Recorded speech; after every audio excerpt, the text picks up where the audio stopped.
Cool. Alright guys, how we doing?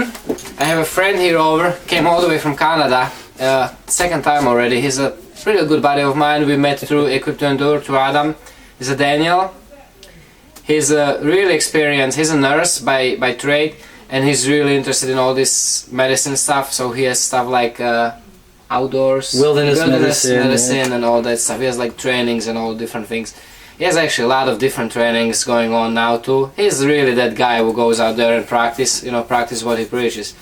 And a lot of you guys know that I'm really interested in the first aid, like interested to the degree that I have first degree on me. I want to know how to use it, the basics, not crazy like he is, but at least the basics. And I do think the first aid kit is very underrated in our community.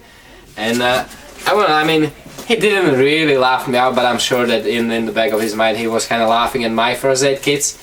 But hey, it's still better than what most people have. So I showed it to him. You guys seen it. I just have like the basic. This one is actually on my backpack always. This one is always with me on my person. And on my person I always have just tons of band-aids, all different sizes, from the small ones to the really big ones, and a couple of those sterile gauzes, I guess they are called, like 2x2. That's there. A couple of them have those ointments in it, like the antibiotic ointments. Pair of vinyl gloves, vinyl I guess, yeah, vinyl, no? Latex, yeah, latex gloves. Roll of duct tape, like duct tape and WD-40, you can fix the world with it. Razor, small razor, very handy, always better than any knife. No, I think you can never cut with a knife like you can with the razor. Pair of tweezers, pens, safety pin. Actually have a little capsule with couple different. Actually not yelled at, I got recommended, which is true actually. Not in my case because I'm not allergic to anything. But the way I carry pills, I have couple different pills in it. Now I have what's it called? The basic one. Ibuprofen? No, Tano? No, the basic one, the penicillin. Penicillin? Aspirin? No. Aspirin? What's the basic one, white one? I don't have it here now, but I used to. The white pill. The basic pill, painkiller. The white one you use also for the heart if you have the heart condition. Oh, aspirin. Aspirin. Mm-hmm. Some people are allergic to aspirin, no? I never realized that. I always had aspirin, Advil, and a couple different things. And somebody pointed out that it's actually not a good thing because the little dust. For me, it doesn't matter because I don't have it and it's for me. But if I were to help to somebody, I might reconsider that option to have them separately, which is really good catch. I never thought of that thing because I'm not, luckily, I have to nag, I'm not allergic to anything myself. And I have a little spray of antiseptic spray. This one is, what you said, you know this name? I think it's polysporin. This was a gift from a friend from Hamburg, which hooked me up. You also hooked me up with the little first aid kit, and this is actually from another friend who hooked me up with the little first aid kit. This one is cool because this is really low profile little spray bottle, and you can wrap the medical tape around it, which is really good, really cool idea. And I think that's what is. Oh, and then the crazy glue. I have a little tube of crazy glue. I use the crazy glue a lot. We talked about it a little bit. Daniel said that not to use the crazy glue on the really deep wounds. Yeah, deep on wounds. The superficial ones are pretty good, yeah. Yeah. I don't know what would he consider as a deep. I did put the crazy glue, like fix up the pretty deep cuts on it, but like we talked, I always put it on the top. I never put the glue actually into the wound. I always just squeeze it in and close it. I prefer it. I don't know, but maybe what I consider deep cut, he would be like, that's nothing. That's possible too. Well, usually if you see fat, and I'll show you. Yeah, we were laughing like, if you see the fat in the wound, guys, it got cut off. So when we were talking about the wound, I was saying that maybe what I think is a deep cut, maybe Daniel is like, oh, that's nothing. That really is superstitious. Superficial. I have a hard time with some words. And then I was actually showing that the kit from the backpack, this on the outside of the backpack, it's pretty much the same thing. It just has a little less. It has the couple different sizes of bandages. It has a roll of medical tape. Again, this is actually the one I use the most of the time because this is for me readily available for everybody. This is the Neosporin antiseptic. It's really cool. It's a couple dollars and it works. I use it a lot of times at the dirty jobs and everything when I cut myself or something. Never got the infection, so apparently it does work well. It's the Neosporin on the go. I don't know, you guys use it? Do you use it? You have any experience? Depends on who you ask. A lot of people in hospital use it, but I don't like those things. No? No. The brand or... no, I don't like those products. Concept of it? Yeah, the concept is because the problem is a lot of infection. If you irrigate and clean very well, you decrease what they call the bacterial load. And the problem with using too much of that stuff is some of the antibiotic, especially the triple ointment, like if you see in my kit, I don't have any of those. Well, beside there, it's because I bought that kit. But a lot of the antibiotics, it's 3 antibiotics, and your body can get used to it. And you can build the resistance to the antibiotics. So until you see infection, you shouldn't be using stuff. We use it like just rinse it off with the water, make water, sure there's if no you can debris. drink it, you can clean it. Okay, got That's it. That's the really rule. cool. Yeah. What I normally do, I really like spray it twice. And a lot of people, that's the thing, they do that. And what happened is, because if you clean it or don't do it, it wouldn't do anything. But sometimes also, the cream that they put in there, it creates actually more maceration, so it means that it's more humid. Because a wound is a little bit like Goldilocks, so it has to be not too dry, not too wet. Yeah. Right in the middle in the climate. So that's why some of the dressing I have here, they create that microclimate, and this stuff sometimes can do. One thing what I did notice, if you put a lot of this, it messes up with the bandages, so the bandage doesn't stick as well. So there's another disadvantage. Like, what is there then? I don't say the ingredient, but yeah, it's petroleum. I think. It's like something that one more thing what I have in this one that I don't have an EDC, but EDC I always have on me. So pretty much I reach for this one when I have the backpack on me, and it's actually easier to just turn around the backpack, grab something quick from here, then go dig to the one on here on the back. That is always there, but it is easier to reach to other places than on my hip, no?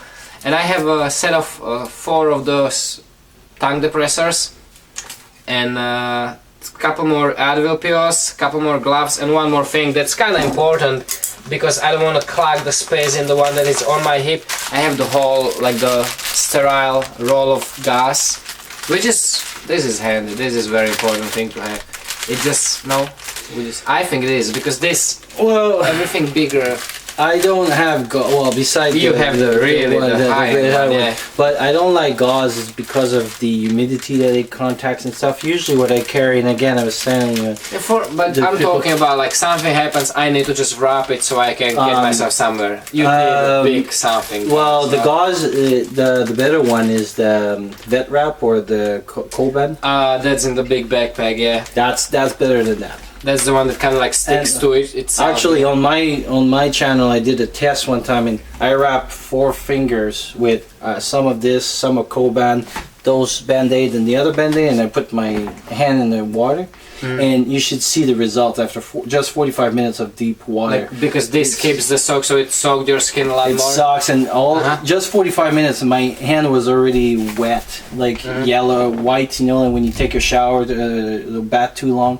And also in the dirt, I find in the wilderness, this picks up. Like, that picks up everything. Picks up everything, and it falls on its own. I had those fingers wrapped for 5 days when I was down there. Yeah. I know how it is. And also I find they don't hold very well. So, for example, if you have to do like a dressing on your fingers and stuff, they tends to slide. They have to slide. So that's why I like the Coban much better. And the Coban also have multi-use because it has this elasticity, and so it can be used also like for ankles and stuff like this. It was told to me by my friend, but the other guy was also EMT. He said like he swears by that. He also uses it. I never used it on myself because I never really had anything that, like, I had the really serious injury before with my knee when I didn't really know about anything, and I always had like just a bunch of these.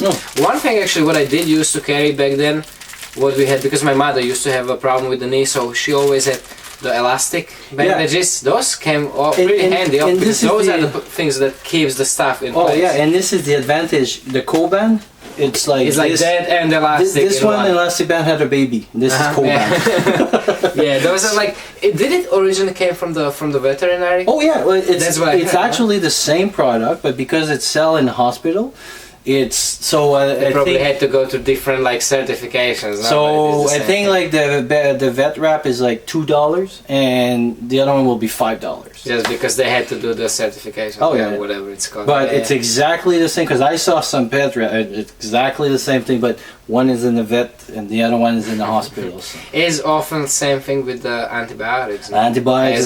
So I heard. I'm not an expert, but I heard that. Yeah, I heard that. I heard that too. I don't know. Don't buy my antibiotics at. No, you don't. So this guy's gonna show you now some stuff that he carries. Like I said, like we are fans of knives. We carry crazy knives, a lot of knives. This is his field. This is what he's into. He likes to. He practices. He studies. So I think it's gonna reflect in his kit a lot. And I think should I bring the camera on it? Oh, sure. Gonna be more comfortable for you to like show. We talked about this for quite a while before we actually turned the camera on, and I found some of the stuff really amazing. Like really, like I can understand that he carries like the basic nice, really nice size first aid kit, but then he showed some really cool stuff, and he's gonna show it. So my kit is separate in two. So because I in this one, it doesn't show in this one, but usually I have a big needle on that one. And because I cannot carry it on the airplane, I always want to have, always be prepared, right? So the kit that I carry in the airplane, so if I go for 12 hours travel or whatever, it's called a Smart Travel one. It's by the Adventure Medical Kit, and it is awesome. You were talking about pills. Well, this is pretty much all the pills that they have in there, and this comes with it. Like I didn't add that. This is as it comes stuff. So you got stuff for pain, nausea, vomiting, and that one has everything. You have allergic reaction pills. You got stomach problem pills. No, there's a lot of things in this kit. You got rehydration salt that comes with it. I don't think I had this one in the hunter's kit. I don't remember having this one.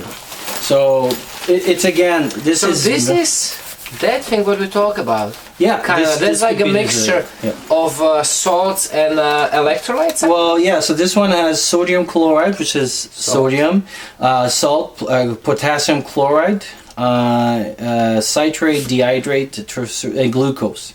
So they say basically you put that in a liter, and you take over a 24-hour if you're an infant, 8 to 24 hours if you're children, and maybe an hour, like an hour or two, depending on the adult. So yeah, based on the other kit, this is pretty much more probably what I'm gonna go through, because like we saw, like that test that I did, this is easier to carry. So and this is the stuff that can be used as IV.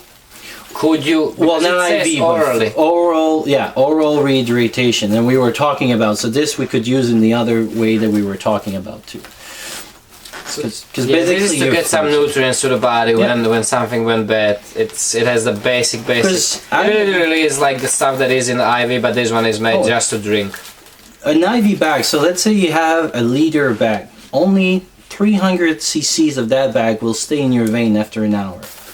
Oh, everything else goes where? To the body or redirect and stuff, or it goes into your exterior, because you have 3 compartments of fluids, and one will go into your skin and stuff like this. And so the only reason really in the hospital we give IVs and stuff is just it's more practical. But all the studies, like if you look at Africa and stuff where they're in difficult condition, which we probably would find ourselves, it would be in a survival situation, they all give per mouth. Just drink it, yeah. When I work at the children's hospital, this is what the first line of stuff we give is per the mouth. So if you can drink it, your body will redistribute it the way it should be.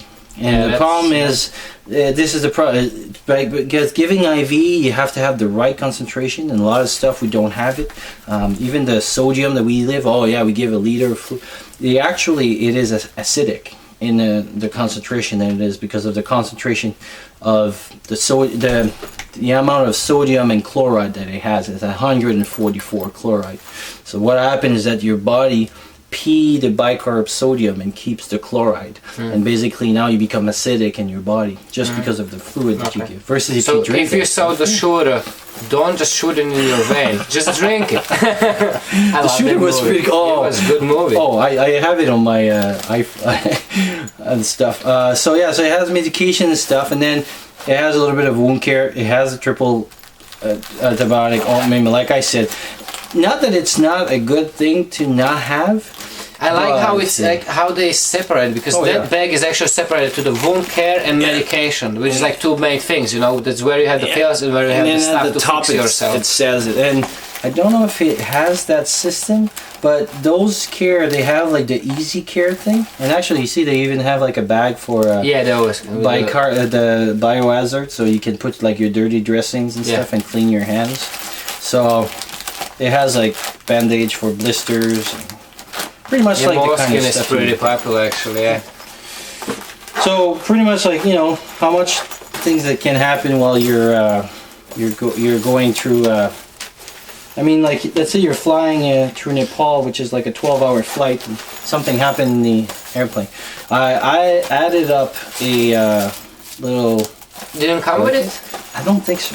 No, no. I thought had the this space blanket would come with the. Yeah, you would think, right? I think the one 'Cause I have, I think it came. This is theirs. That's theirs, and so I Yeah, could that's just. I have the Biwi from them. And So it's really cool stuff. They are definitely good. The one thing is, like, no matter what first aid kit you buy, you wanna study it a little bit. You wanna know what's in there. You wanna know how to use it. No. Oh, and the cool one with this one. I have this. This. Do you have that? This I don't have. I have the big book. Yeah. The big book came with it. It describes a lot of different situations. So this one, because it's for traveling, this is now a thing you to have the explain list. to you. You have the list of allergies, the items that can bring up allergies, insects, what can bite. And it's to speak in different language. So, for example, if I'm, it comes so like you can this. describe in each country. Yeah, so you for can describe, example, hey, I got talk to me I got and- bitten, no, Yeah. or I'm high altitude sick and Yeah. I'm allergic. So you can like point out. They have, for example, the English version on. Whoops, the camera's on this side, and then other language on this side. So, for example, if I say talk to me in Arabic, and this means Arabic in whatever language. So to describe the basic. yeah. maybe So you, I like, can help say you, yes. take me to This, the doctor. this is the pain scale. Pain scale is Emotion. fun. Pain scale is funny. Yeah. Yeah. I'm at number 10. I'm at number 10. Please take me to a doctor. Yeah, I didn't have this one. Mine wasn't travel. But Well, that's the thing. the book is pretty cool because that book has a lot of information in it. It's everything in that kit. A lot of.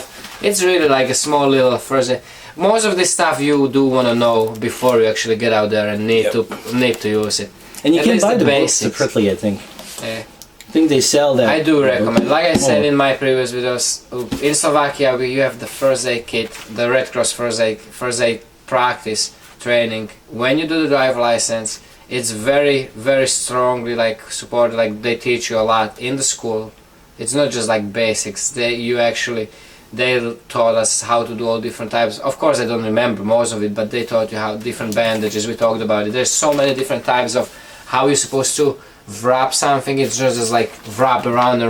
It's not as simple. So you see, they were talking about here closing the cocoon with Dermabond. yeah. So Dermabond is The medical super. the medical super glue. Yeah.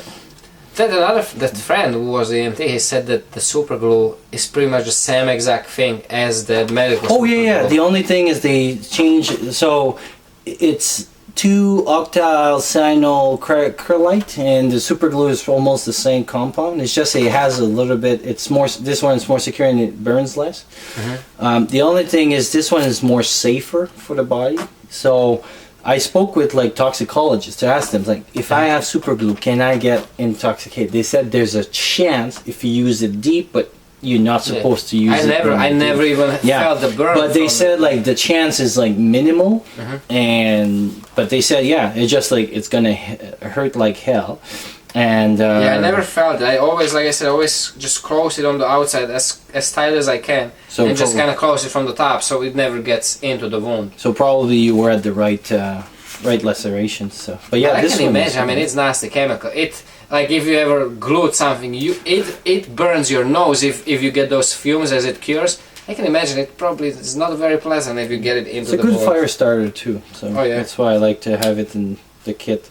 And I buy those little ones, not the big ones. They're teeny like, so they're one shot dose. Oh, the ones. This, I use the Superglue pretty often on my as a EDC item in my job, so I carry the little. This is actually the smallest one I ever carried. I actually was carrying something like this size before. The one I had ran out, but I actually did carry this because I use it often at a job. With my job, it comes handy. So I did carry the larger one. It lasted longer. So this is the kit that I carry all the time if I'm in the airplane, and this is my kit in my EDC. So it's open up. Basically, it's just a regular little pocket I had laying around, and it's not very little. It's actually pretty big. It's an old EMS thing that you can put like your stethoscope inside and stuff. So like you said, I have painkillers. And I have them, yeah. So why I always carry Tylenol and Advil is that they work differently at two places. So if you have a lot of pain, you can mix those two, and actually that's what we recommend. So like for example, usually if I have a lot of pain, 1 gram of Tylenol and 800 of the Advil in one shot, and your pain will come. Now here's one thing what I never understood. If you look pretty much on most of the painkillers, it's always the same thing. It's made of what is it called, ibuprofen. Ibuprofen is Advil. Acetaminophen is Tylenol. Oh, it doesn't have ibuprofen also? No. Why did I think two different compound, and it works on two different. Because we have different receptor in our body. So like you have like the mu and the alpha and whatever for painkillers, and those two works separately. So this one is more in what they call an NSAID, so a non-steroid anti-inflammatory, and this one is more for pain and an antipyretic. So that means like it's good also for temperature. Advil is good as well for that. Now, do they both fight, like pretty much the painkillers? They also fight infections, no? No. Don't they? Doesn't ibuprofen also fight infection? No, actually, this one is an anti-inflammatory. So actually, if you take too much of that stuff, it could, because it holds the inflammatory process. The inflammatory process is what kicks in when you fight an infection. Isn't also, but the pain isn't an expression. Like if you have an infection, the pain is one of the symptoms of the infection, isn't it? Well, yeah, it's the 4 symptoms of inflammatory issues, which is pain, swelling, redness, and dolor. So they really do not help to medicate the infection. They only they just push away the pain symptoms. Yeah. All right. Yeah. Oh. Okay. And actually, if you have a fever, it's good to have a fever.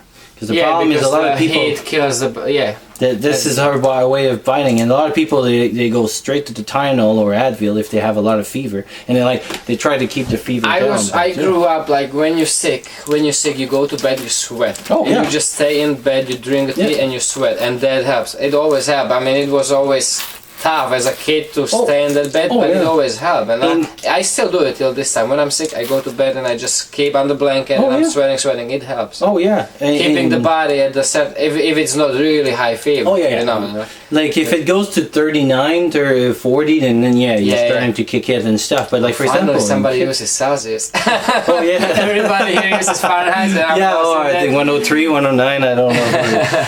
But like for example, in kids, they sometimes will have a temperature of 39 or whatever, and if they're like running around, why would I decrease his temperature? But if he comes and irritable, then we will give his pain. But it's more to release the pain. For the temperature, it's just because they're uncomfortable. But if the temperature is, it's good. It's good to have temperature. This is what our body's doing, and if you fight it too much, then your infection is not that great. So I got this, and I'm missing another thing too, but because I have it in this one, Reactin. What is that? So it's a little bit like Benadryl, but the reason I use Reactin versus Benadryl is one, Reactin is an anti-allergic. So it acts longer, so it's 12 hours, and some of them are even 24 hours.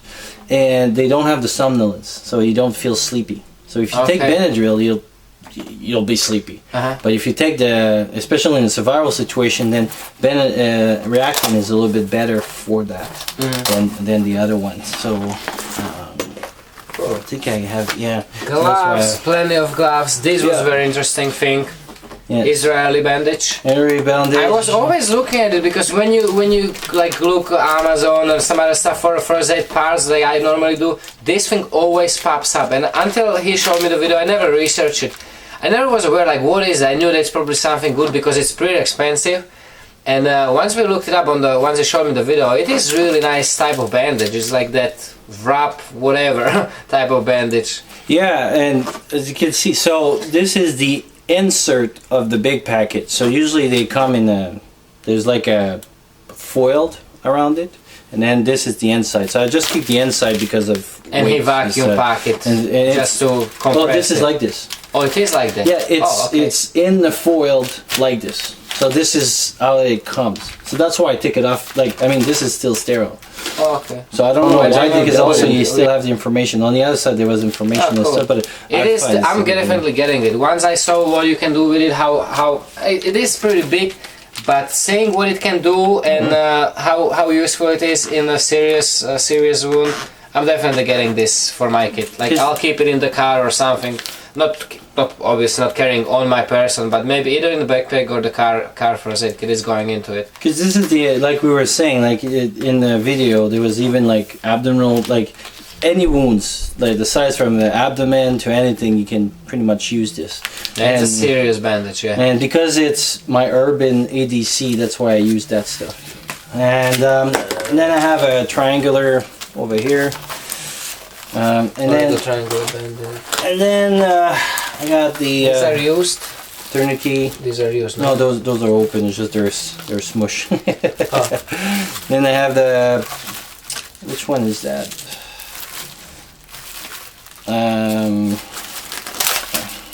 That's the cat, I think. Oh, that's the professional tourniquet. No? Yeah. Yeah. Which one is that? Yeah, it's the cat. So combat application tourniquet. So basically all you do is you apply this and then you turn this little that's the high thing, end. and then you attach it. It stays like this, and then you type it up and now you have your tourniquet. So that's the one I have. But you see, like for example, like with that size, you pretty much can take care of any.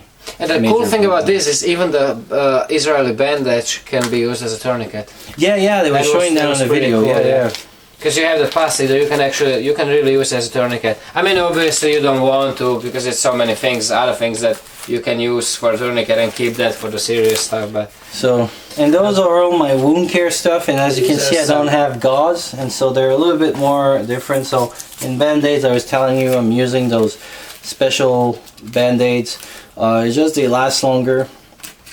Initially they were made for blisters and they're still offer that, but burns, I use them with burns, I use them for, and the beauty with this, you put that on, leave it for 7 days, and when you take it off, your wound is healed. One band-aid. Yeah, and you can take your shower with this, you can put that in the normal water. band-aids don't last 7 hours, let alone 7 days. So I'm curious to see that. He gave me one, so next time I cut myself, I'll try it.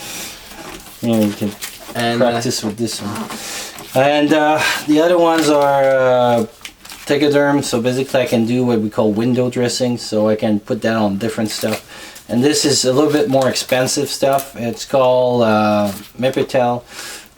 What it is, basically it's Teflon kind of stuff, and it's useful in different shapes. It's also just like a tape? It's like a... No, it's more like it's a mesh. It's almost like a mesh of your bag there, but it's in a Teflon material. So when you put this, it won't stick to your wound. So no matter how much drainage you have from your wound, it won't stick to it. So for example, road rash is awesome for that. So you put that on and so this is just a Teflon mesh. Yeah, and then layer. Like an anti-sticky stuff. And the advantage of this, so for example, let's say I'm again in the wilderness or in a survival situation. It looks like this. I can use my shirt, but over this. Because the problem, if I use my shirt and this, the clutch would stick. But this, it won't stick, and now I can use this.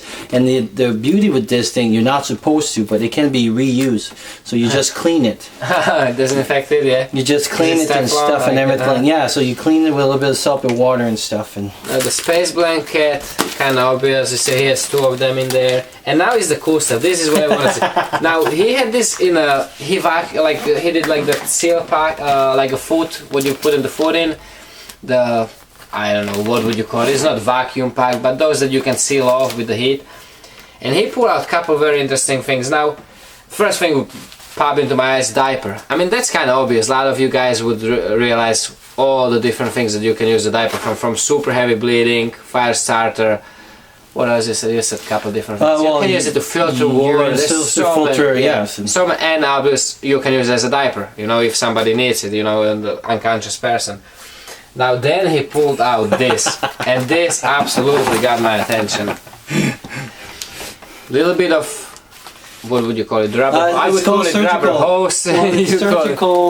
Surgical tubing. Surgical tubing. This is what you can do the slingshot from. Well, yeah, actually, well, this is in their use, so you can use it for slingshot. What is it, about holes. 2 feet of surgical. And probably I'll make it longer, like I was telling you, so maybe 2 feet of surgical tubing, 2 packs of 9 grams. 9 grams of salt. 9 grams of salt. And what used to be this, like I said, this was the experiment. He had 2 tablets here with the electrolytes. A little bit the same stuff that we show in the little package. And probably I'm gonna go with those ones instead of this because those crumbles. So this literally was set up for a makeshift IV, either oral IV, fluid resuscitation. Yeah. And he showed me he actually is able to put this down his nose. This can be used as a breathing to help breathing. It's what we call an NPA, so nasal pharyngeal airway. So if somebody cannot breathe, somebody's unconscious, and you know, there is a big risk of the tongue falling over and choking on it in an unconscious person. Now you can fix him in the position when you put him on the side, you put the arm and leg to a certain position and it prevents from the thing. But if you need to transport a person, right? Yep. That's what I was like, why would you need this? And then he described it to me and it makes sense. If you need to transform the person who is unconscious and you cannot keep him in that safe position, you are risking the suffocation, because of the tongue. So you can stick a piece of this, you can actually measure it, you show me how you measure it from the nose to the, pretty much to the ear now. And you just stick this up the nose, down the nose, and it comes all the way to the throat, and it creates the breathing channel for you. So the person, because when you're unconscious, you can still, the body still breathes. Yeah. But if your tongue falls in, you start suffocating. So this will kind of prevent it. It's kind of like a it's the ABC, airway, breathing, circulation. So the breathing is still good, but the airway is compromised. So this is to open the airway. So it's, what would you call it? It's like something similar to like tracheotomy. It's kind of in the similar concept of like tracheotomy. Oh no, just open the breathing, like get. Well, tracheotomy would be at B for breathing. Yeah. Because all this is all it is opening the airway. You could still, well, actually, tracheotomy. For us amateurs, it's still the same thing. Help person to breathe because something is in the way. No, so it's like for us amateurs, it would be the kind of same thing. Well, this is really to open the airway. Like if you have any issue, for example, if you have, like you were saying, if you have something stuck, like a piece of meat or something, this doesn't help. Yeah, because this is for the first step. Like first step. It's just for the tongue. Yeah, it's to keep this way. And this thing is the same thing that I use. Basically, you would do a tongue piercing. Yeah, you can also use it to secure it so it doesn't go deeper into the nose when you do the nose thing. And also, like for example, if I want to do a quick sling. Yeah, that's really heavy pin, and he can like use it for a lot of things. This is really, I don't think I ever seen the heavier duty. Jupe stuff, and they're much stronger, obviously, than the little pins.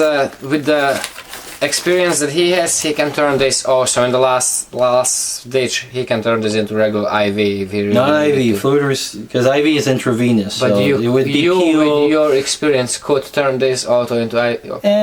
Well, because the problem is where you have the needle. the sterility. Yeah, but I'm just saying you could play Mark Wahlberg if you really wanted to. If you're gonna push me. No, he actually explained it. Yeah, that is the last thing you would want to do if a person is in distress that you need to get some fluids into it. Yeah, the first thing is to drink it. Second thing is he can shove this down his throat all the way almost into the stomach and just pour the fluid into the stomach. Yeah. That's the second best thing. You can use it. How would you say it? Anally? The proper term and thing is protelectalysis, which is basically intrarectal. Yeah, but literally, like you would stick this up the rectum and feed the liquids in there, and your body can distribute those liquids through that. I mean, Bear Grylls showed it with the drinking water, drinking dirty water. It was kind of again in the action kind of theme of it, but the principle is there. In magazine, there's been a case study of Nepal. There was a porter in Nepal, and he got sick, and they did that during the night to resuscitate him, just to keep him hydrated. But again, he was like bleeding and he was vomiting a lot. So that's the other thing too. If I'm vomiting a lot, then I cannot drink, I cannot eat. So then it becomes another. And push to shove, you could also give that stuff kind of subcutaneous. But IV is my last resort. Not when I'm in the hospital. The hospital is my first resort because that's what you do. That's what the most comfortable way. And we're in the sterile environment, and also all the medication they're gonna give, they're gonna react quicker. But if I'm outside the hospital setting, I absolutely understand. Yeah, it's a really cool conversation. I mean, I'm not the biggest. I'm not one of the guys that would follow all this stuff on YouTube, on a lot of other channels that specialize on it. He definitely is. But at the same time, I do enjoy this conversation because it's different when it's one-on-one and you get to ask the questions and you get to talk to somebody who really is into it. It's a really cool thing. I don't know how many of you guys will enjoy it. It's gonna be a long video, but hopefully somebody will find it interesting. I definitely did, and I'm happy that Daniel got to stop by again. He was here before. He's a cool dude, definitely outdoors man. Not as crazy knife guy as we are, but he does have some knives. He knows how to use them, and he definitely enjoys them outdoors. So Daniel, thank you a lot. Well, thanks. Hey, thanks. It was nice to see you. Hope you enjoyed it, guys. Take care, stay safe, and remember, don't cut yourself.